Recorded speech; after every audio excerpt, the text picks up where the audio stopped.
Om Namo Bhagavate Vasudevaya.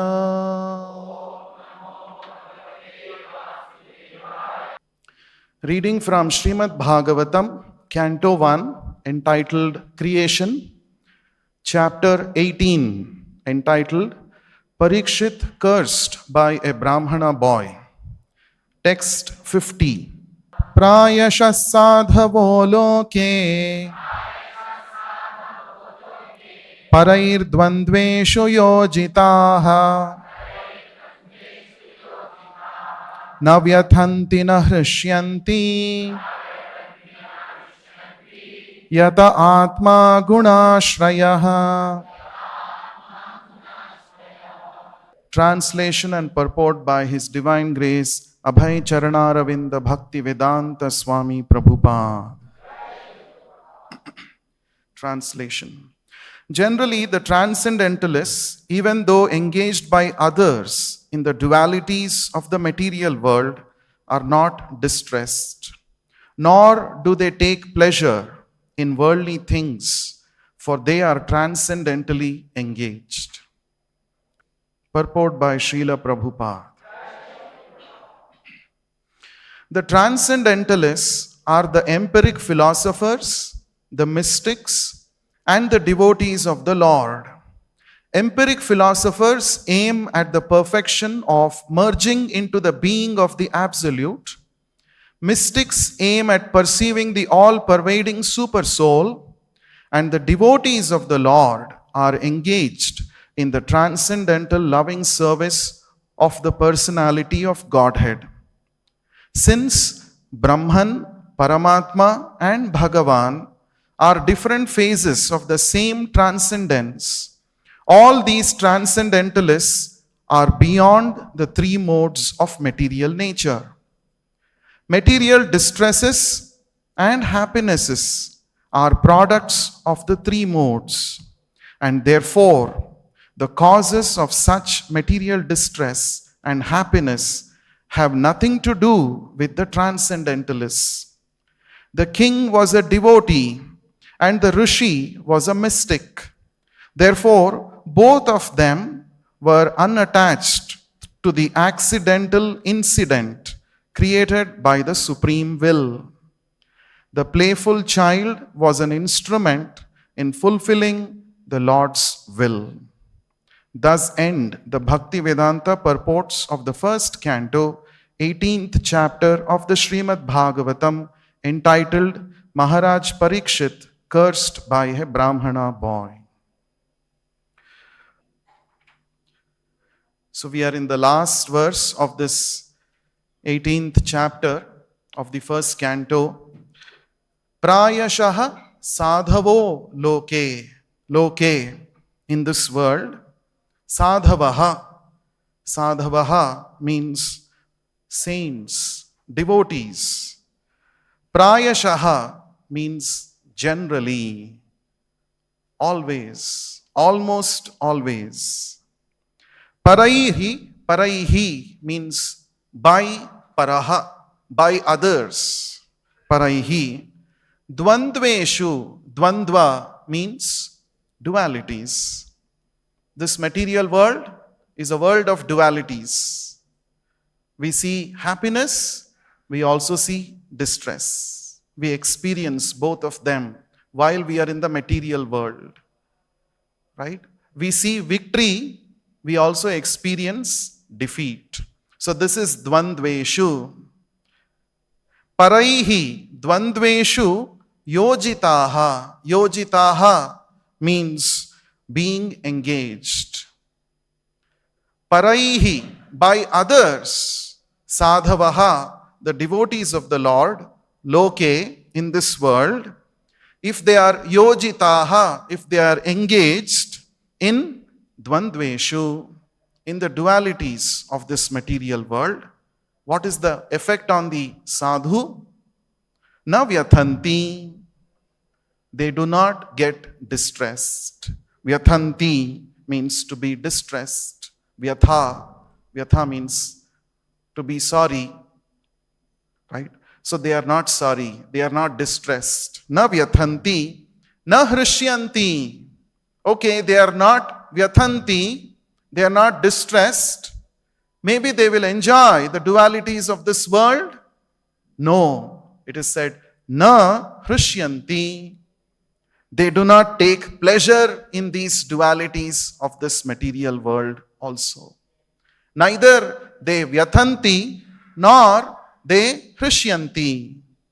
They are not distressed and they are also not taking pleasure in all these dualities of this material world, even though paraihi yojitaha, even though they are engaged in such dualities by others.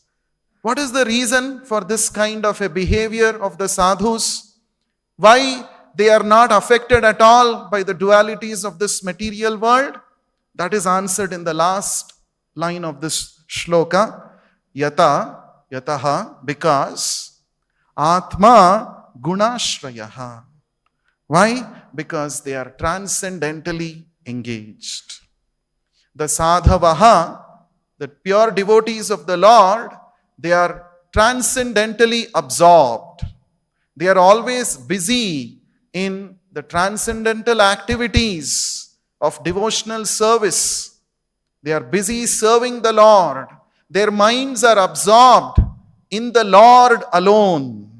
And because of this, they are not affected by what is happening in this material world. Such a beautiful verse. So this verse not only talks about the greatness of the sadhavaha, the pure devotees, but it also gives us a hint of how to actually become a sadhu. Sadhu does not mean we have to change our dress. Sadhu means we have to become fully absorbed in Krishna. We have to become fully absorbed in the transcendental activities of devotional service. That is what this verse is telling us. So Parikhit Maharaj, even though he was cursed by the Brahmana boy, what is his name? Shringi. Was he affected? No, he was not at all affected. Did he take his army and go and attack the sage's hermitage? No. Did he counter curse? No. But he welcomed it as the Lord's plan. Because he sees a sadhu, a pure devotee sees the Lord's hand in everything that happens to him in his life. This is called being agunashrayaha. That is, he is transcendentally engaged. So if we also can actually follow in the footsteps of Parikhit Maharaj and be absorbed, be busy, always in Krishna conscious activities, nothing in this world can actually affect us. That is the great lesson that we are learning from this incident. So who is a sadhu? So I said sadhu is not about changing your dress, isn't it? So who is a sadhu? That is explained by Lord Kapila Deva when he instructs his mother Devahuti. This is in the 3rd canto of Shrimat Bhagavatam, chapter 25, shloka number 21. Here, the 6 qualities of a sadhu are given. A sadhu is one who is ornamented, who is decorated with these 6 qualities. What are these 6 qualities? A very beautiful shloka. Titikshavaha karunikaha suhruda sarvadehinam ajata shatruva shantaha sadhavaha sadhu bhushanam. Bhushanam means ornaments. So a sadhu is decorated with these 6 qualities. What are these 6 qualities? Number 1, Titikshavah. Titikshavah means he is very tolerant. Very tolerant. Whatever happens, he doesn't get affected. He tolerates. In fact, this is what Lord Krishna says in the Bhagavad Gita. Tam stitikshasva bharata. Titikshavah means, O Bharata, O Arjuna, please learn to tolerate these dualities of this material world. So, first quality, the first jewel of a Vaishnava, of a sadhu, is titikshavaha. He is very tolerant. Second one, karunikaha. He is very merciful, very compassionate, very merciful. We pray, vancha kalpatarubhyascha kripa sindubhya evacha. Kripa. A Vaishnava is an ocean of mercy. Is he merciful only towards his parijana, towards only his relatives? No. A Vaishnava is merciful towards all living entities. That is why he shares this transcendental signs of Krishna consciousness with one and all. So he is karunikaha, means very merciful. And then suhrudaha sarvadehinam. Sarvadehinam means towards all living entities who have accepted a material body. Dehi means one who has accepted a material body. Sarvadehinam suhrudaha. Suhrudaha, suhrut means he is friendly. He is the well-wisher. Krishna also says this, suhrudam sarva bhutanam. Krishna is actually the eternal well-wisher of all living entities. And since a sadhu is a pure representative of Krishna, he is also suhrudaha sarvadehinam. He is actually well-wisher of all living entities. And then ajata shatravaha. This is the fourth quality. Ajata shatravaha. Jata means to take birth. Ajata means not to take birth. Shatravaha means enemy. So, if sadhu is one who does not consider anybody to be his enemy, no enemy is born for a sadhu. That is ajata shatravaha. Very beautiful phrase. This phrase is exactly used in relationship with Yudhishthir Maharaj. Yudhishthir Maharaj was called Ajata Shatru. Why? Because he did not consider anybody to be his enemy. This is the thinking of a pure devotee. Ajata Shatravaha. And then Shantaha. Very important. He is always very peaceful. He doesn't get agitated. He is always calm, composed. Let whatever challenge come, by Krishna's blessings, I will be able to overcome that. So why should I worry? So he does not worry. He is Shantaha. In fact, at the last instruction of Krishna in the Bhagavad Gita is Ma Shuchaha. Do not worry. Krishna spoke the Bhagavad Gita to make us free from all worries. Chant Hari, be merry, no worry. So there is no need to worry. So a pure devotee of the Lord is Shantaha. He is always peaceful. And then the last quality, Sadhavaha. Sadhavaha means he abides by the scriptures. Whatever he does according to the instructions of the scriptures. He does not concoct his own ways. He always is interested to know what is the Lord's desire. What does the Lord say in this connection? Let me do that. And how do we know what the Lord says? We know that from these three sources, Guru, Sadhu, Shastra. So whenever we have any challenge in our life, or otherwise also, if there are no challenges also, we should always act according to the instructions of Guru, Sadhu and Shastra.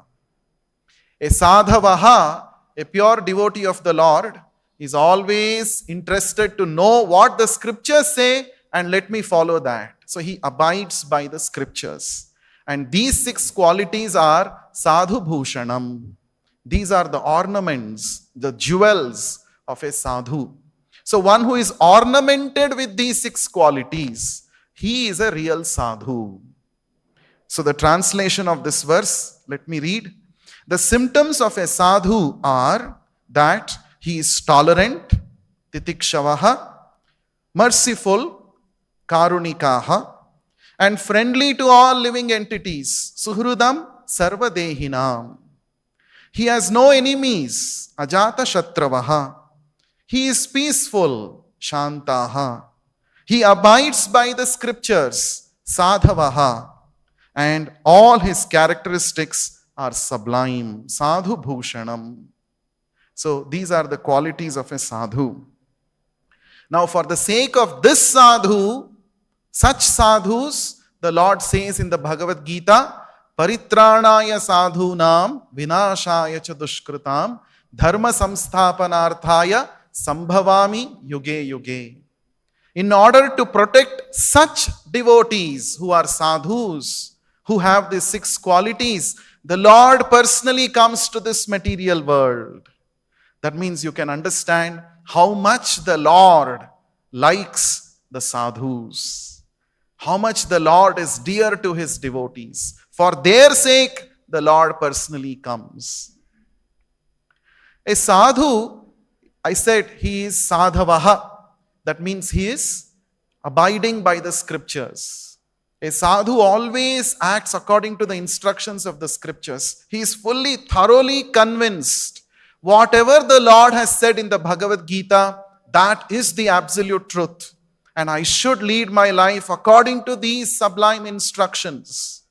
So that is the conviction of a sadhu.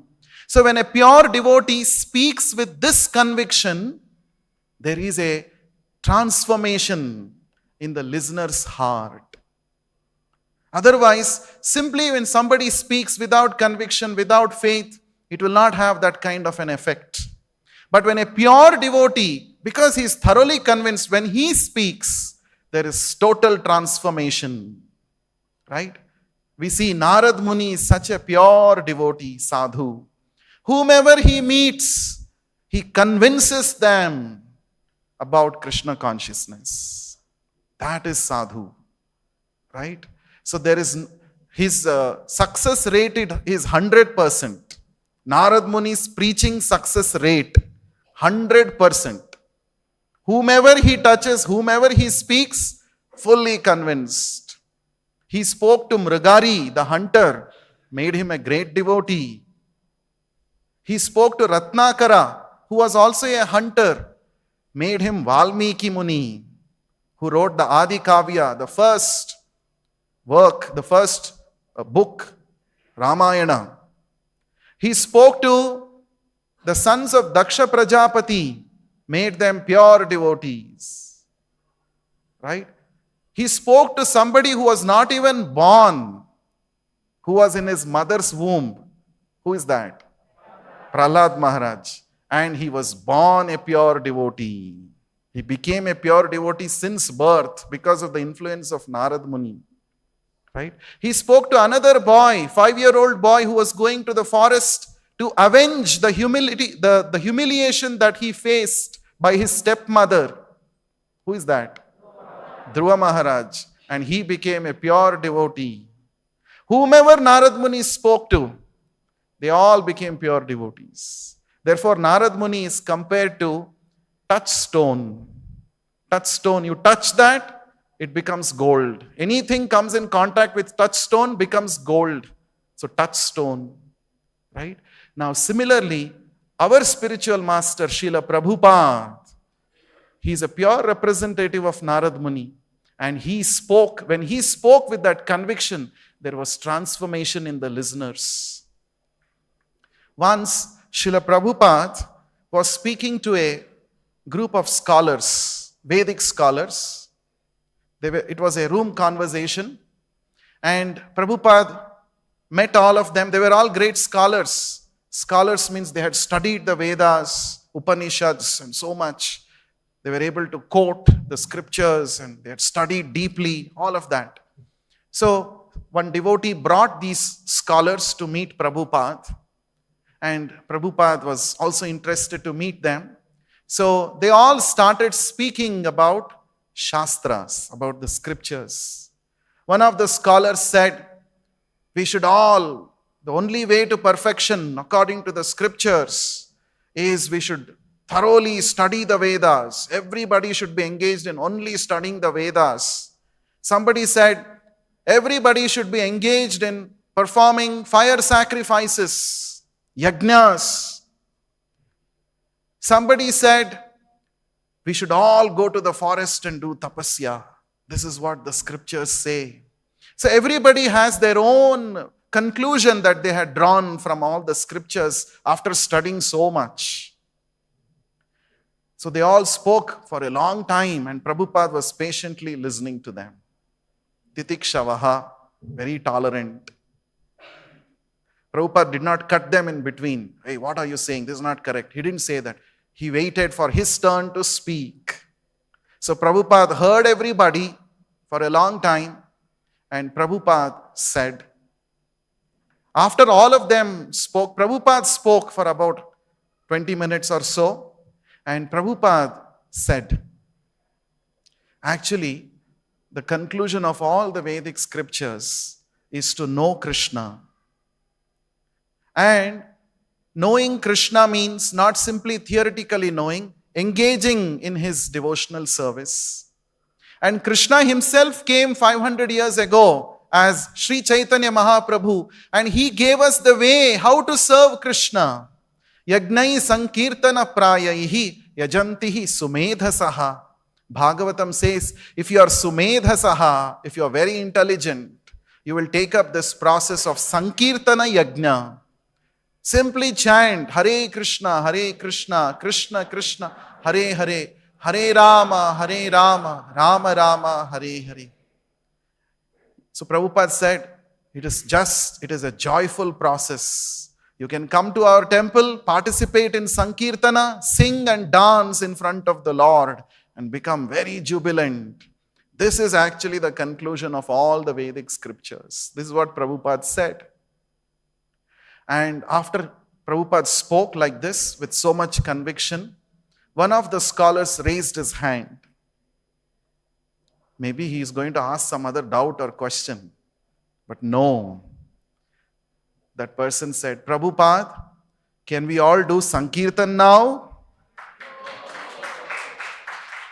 So look at the immediate transformation.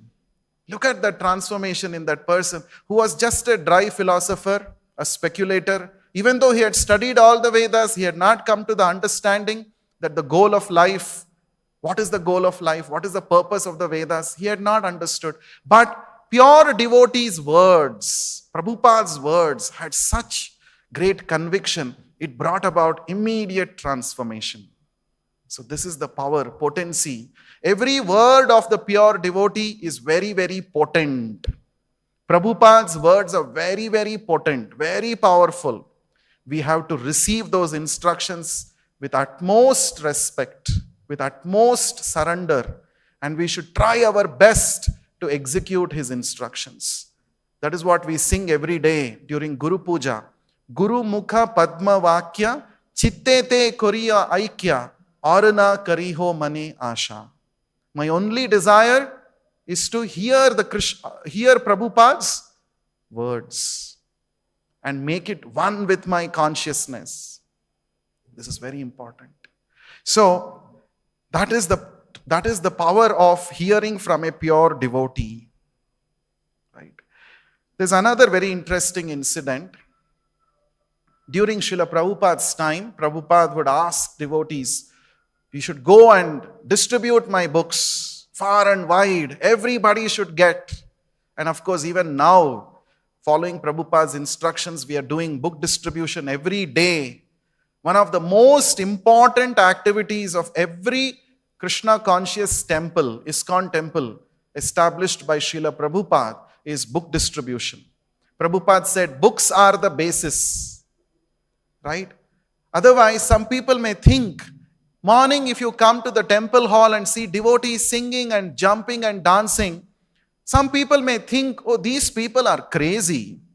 These people may be some sentimentalists. Out of some sentiment, they are singing, jumping, dancing like this. No, there is a lot of philosophical basis behind the Sankirtana. And Prabhupada wanted to make the whole world understand this. And that is why Prabhupada was so keen in writing the scriptures, translating Bhagavad Gita, Bhagavatam, Chaitanya Charitamrita into English and then translating it further into other languages and distributing these books. So there was one devotee, very fired up devotee, and he understood that this is Prabhupada's desire, let me go and distribute more and more books. So he understood that in his town, there is a doctors' conference going on. Great doctors from different parts of the world are going to attend this conference, and they're going to discuss about some things about medical field. So he thought, this is a nice opportunity, just like some of the devotees also plan. If there is a big fair, a big event, oh, let us go and do some book distribution there. So this devotee, he thought, let me go and try. The doctors are supposed to be most detached people in this world. Why? They are supposed to be, but they may not be. But why they are most detached? Because Janma Mrityu Jara Vyadhi Dukkha Doshanu Darshanam. Every day they are seeing these four miseries of this material world right in front of their eyes. Birth, death, old age, disease. Every day they are seeing some child is born, somebody is dying, somebody is suffering with diseases. Right? So they are supposed to be very good candidates for taking up Krishna consciousness. So this devotee thought, let me go to this doctor conference. So he went out of the venue, he put up a table, he set up a book table, displayed all books of Srila Prabhupada, and he was waiting. Maybe they will have some coffee break and they will come out, then I can speak to them like that. So one of the doctors, about 50 years, middle-aged doctor, he came and he saw one young man. He's standing and he's talking, he's trying to sell these books. So he was interested, so he went and spoke to this devotee. The doctor came and he said, why are you here? For whom are you? Who are these books for? So then the devotee said with conviction, for you only. I have brought these books for your sake. Oh, for my sake you have brought these books? Interesting. Then he went on to explain Bhagavad Gita, showed some paintings and all of that. So the doctor was actually very impressed the way that this devotee was speaking. And the doctor said, what is your age? Because he is quite aged, 50 years, as I said, and he has seen a lot of people in his career. He said, this young man is speaking some spiritual stuff with so much conviction. He asked, what is your age? And the devotee replies, my age, my body's age, or my age you're asking? So then he was, what is this? I have never heard this kind of reply from anybody so far. I have met so many people, but this person is, okay. Then the devotee said, see, as far as my body's age is concerned, I am 20 years old, but my soul is eternal, he said. And by hearing these words, the doctor was like surprised. He was like, how deep this person, how much conviction he has got. He said, please give me all these books. I want to read. He took all the books. He took these books, he read these books, became thoroughly convinced with the philosophy that was presented by Srila Prabhupada, and he became a devotee. So, you see, we have to simply repeat what Prabhupada has said. And of course, if we do good sadhana, good practice, that conviction will come and we will be able to impress upon anybody about the importance of Krishna consciousness. Right? So, we are talking about sadhus, right? Pure devotee.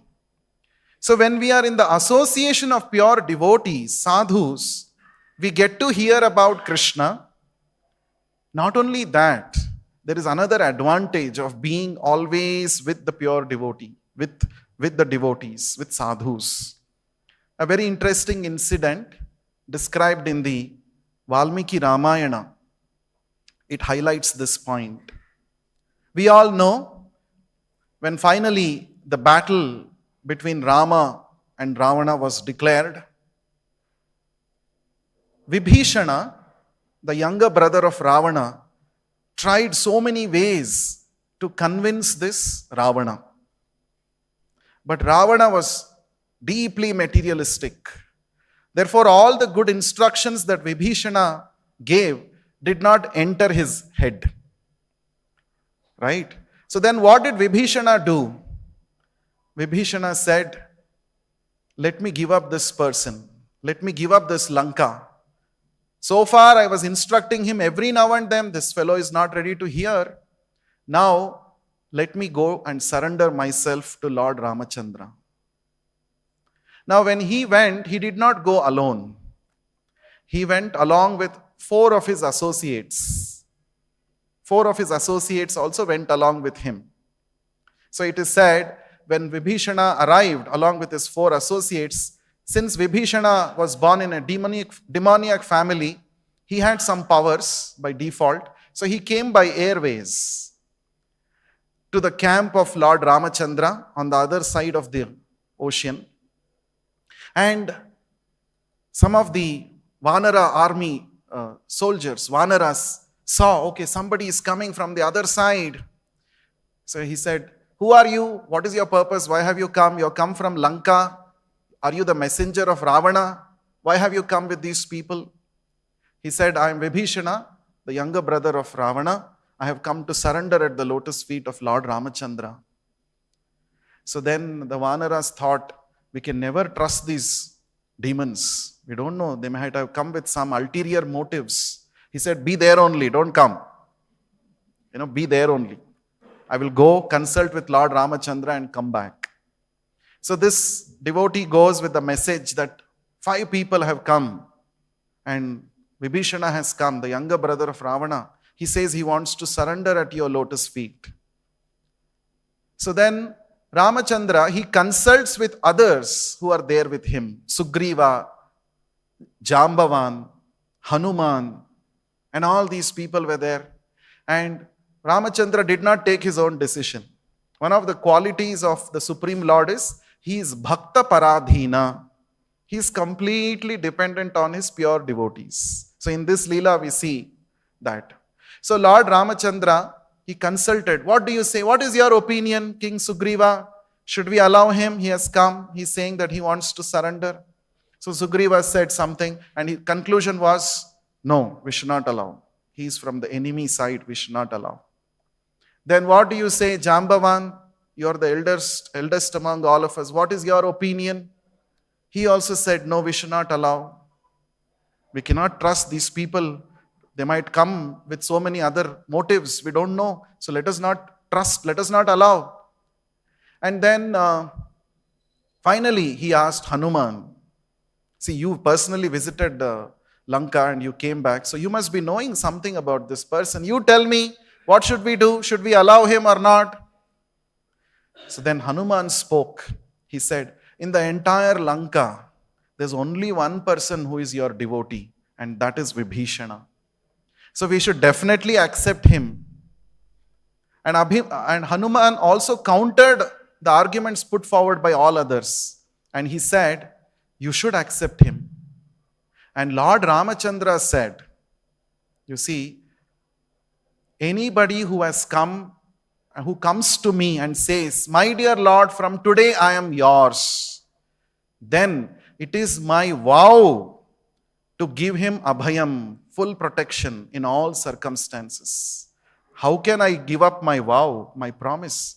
Please bring Vibhishana, he said. So Vibhishana came and he surrendered to Lord Ramachandra. Lord Ramachandra accepted Vibhishana. But along with Vibhishana, the Lord accepted the 4 of his associates also who came along with him.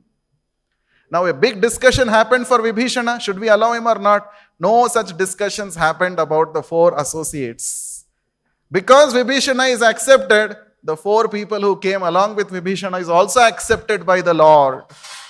So in the same way, if we somehow stick to Prabhupada, Prabhupada says, just hold on to my dhoti, I have a backdoor entry to Goloka. Right?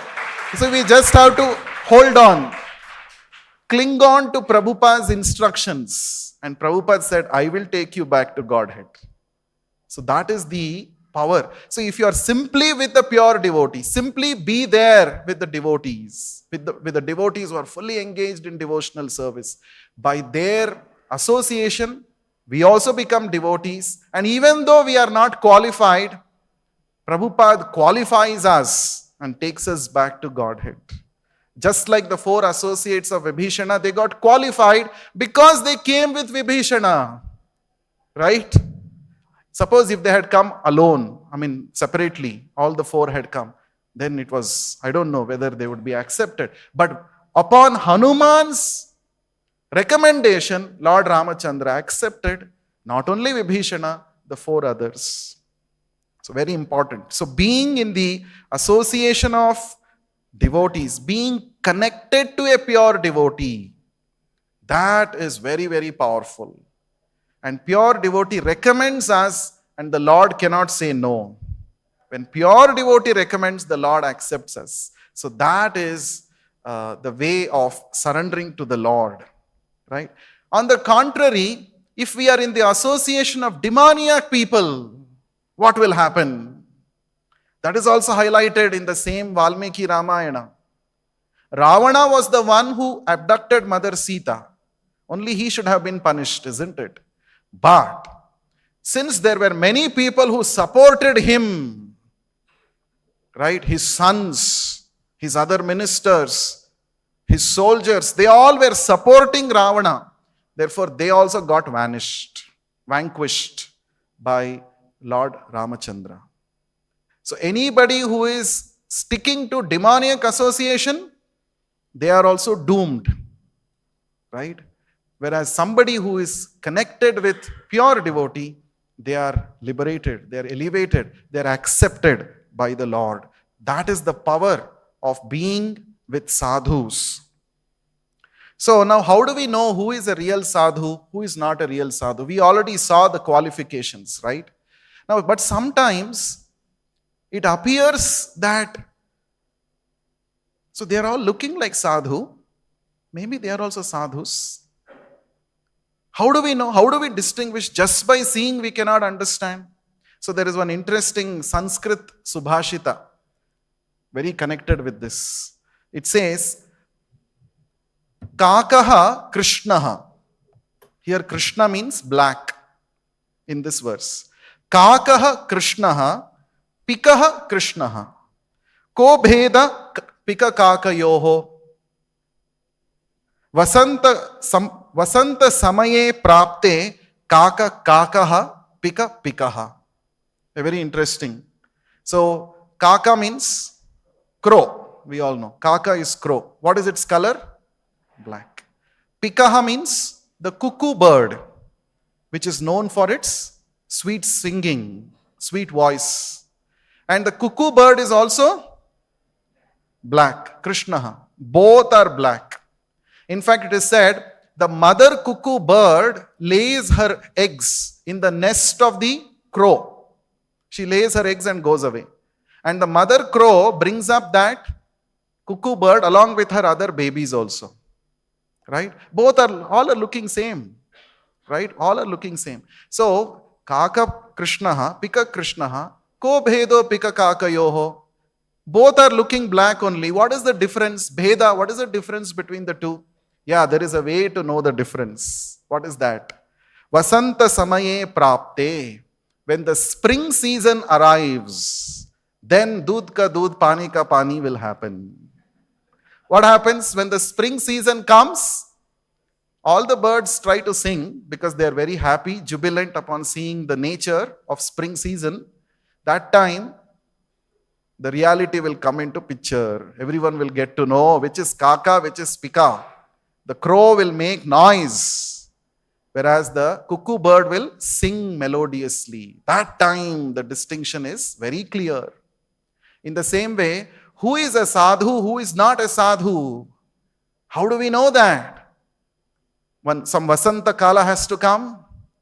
No. What is the thing that makes us understand the difference? How they faced difficulties in life. That is the time to make us understand. That time we'll understand who is real sadhu, who is not sadhu. Ourselves also, forget about others. We also. Many times we think, oh, I am nicely chanting, I am a nice devotee, I have studied all Prabhupada books, I am very convinced. But one small difficulty comes. How are we going to respond to that difficulty? That time our real sadhu bhushanas will come out. That time, what is our response? That becomes evident. We ourselves can know. Did I give a response like a sadhu? Or was it asadhu? Right? So therefore, it is said, Prabhupada says this in the Krishna book, chapter 89. Very beautiful quotation. Prabhupada says, one's greatness has to be estimated by one's ability to tolerate provoking situations. When do we know we are really devotees? This is one litmus test. Litmus test.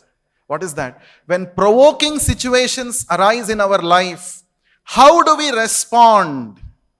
How do we tolerate? Whether we tolerate or what do we think of doing at that time?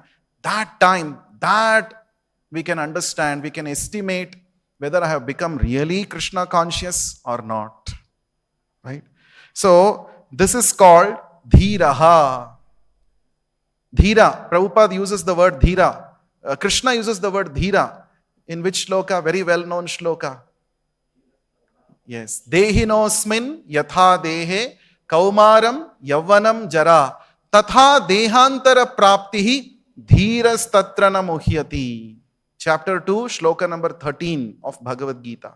So, those who are dhiras, those who are sober, those who know the reality of life, they don't get disturbed when they understand that one day I have to give up this body. Why? Because they know anyway the body has to perish one day. They are not absorbed in temporary realities of material world. So they are absorbed in the transcendental service of the Lord. So because they are absorbed in transcendental knowledge, they are dhira. They don't get disturbed. This is what we see in Parikhit Maharaj's response to the Shringi's curse. He is not at all affected. Right? He is not at all disturbed. Right? So, Lord Krishna speaks the Bhagavad Gita so that we become dhira. We also should become dhira. We should not get agitated. We should not get disturbed amidst the difficulties that this material world brings to us. In fact, we should learn to tolerate. How to tolerate? By being dependent on Krishna. See, Krishna is so merciful. We are celebrating the Kartik month, almost towards the end now. And every day we are singing the Damodar Ashtaka. Damodar Ashtaka, which is glorifying Damodar Leela. What is the great compassion of Krishna? We should meditate upon that. Came to this material world. He came on the Ashtami Tithi, midnight is Krishna. Right? Krishna was bound by Mother Yashoda so that we can become free from the bondage of Maya. Right? The two sons of Kuvera, they were bound to the trees, Yamala Arjuna trees. To free them, Krishna got bound. Right? You may think, the Lord himself is bound. How can he free me from my bondage? No, for the Lord everything is possible. And in this Leela, the Lord takes pleasure in being bound by Mother Yashoda so that he can crawl, take that wooden mortar, bring down the two trees so that the two personalities who are stuck in the tree body, they get released from their bondage. This is the compassion of the Lord. Hey Krishna, Karuna Sindhu. Karuna Sindhu is an ocean of compassion. So from where did the sadhus, the pure devotees, get all these qualities? From Krishna. Because Krishna is Karuna Sindhu, the pure devotees are fully absorbed in Krishna. They also display this Karuna towards all of us. So every time when you come to the temple, every time when you chant Hare Krishna Maha Mantra, every time we read Prabhupada books, every time you get prasadam, every time you get association of devotees, we should always keep thanking Prabhupada. Prabhupada, I am not qualified, but your Karuna is so immense. Your Karuna is empowering me to do all these things. So thank you, Srila Prabhupada. Our heart should be filled with gratitude towards our spiritual master, Srila Prabhupada.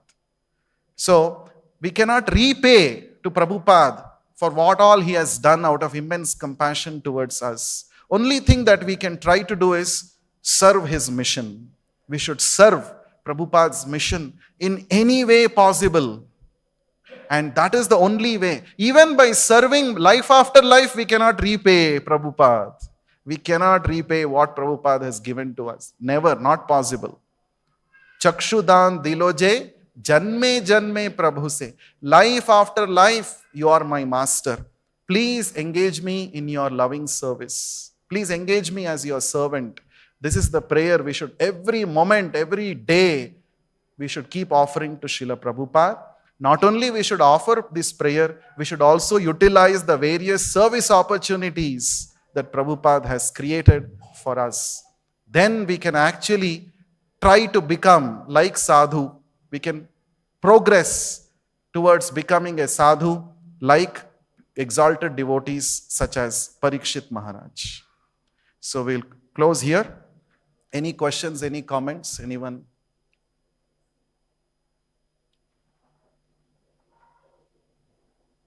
Okay. Grantharaj Shrimat Bhagavatam ki jai. Jagat Guru Srila Prabhupada ki jai.